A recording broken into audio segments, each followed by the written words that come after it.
Now we are headed into the Little Ituri Forest here, folks, and the Little Ituri Forest is filled with animals that love to use their camouflage to hide from predators. And right over here to your left, you can see these orange and white striped antelope. These are bongos.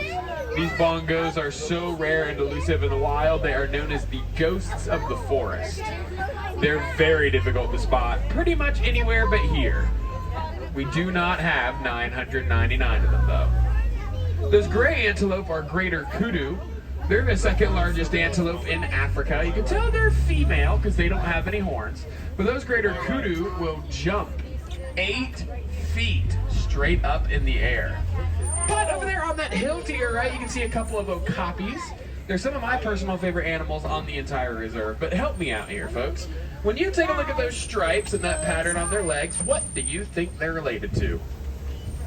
Thank you very much. That's what I said. Makes a lot of sense, right? Yeah, we are wrong. Actually is the closest known relative of the giraffe. Which, I know, right? Go figure. One of the reasons we know it's related to the giraffe is because it has a long prehensile tongue. If you don't know what prehensile means, don't worry. I didn't either. I had to look it up. Prehensile means that tongue will wrap around something and grab it just like a finger. And speaking of prehensile, get a look at that big guy. That is a black rhino. And that black rhino has a prehensile upper lip, which means he will grab and hold on to things using just his upper lip like a finger. Now, black rhinos will weigh up to 3,000 pounds and charge at speeds of up to 35 miles an hour. Yeah, that's bigger and faster than me, so I stay in the truck.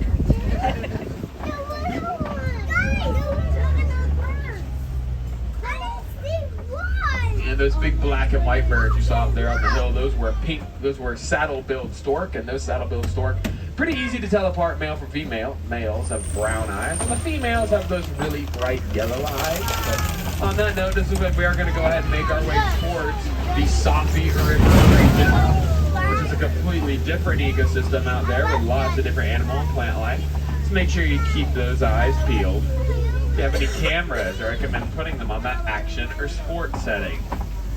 If you're fiddling around with your smartphone and have no idea where that setting is, I don't think that setting exists on smartphones anymore, so never mind.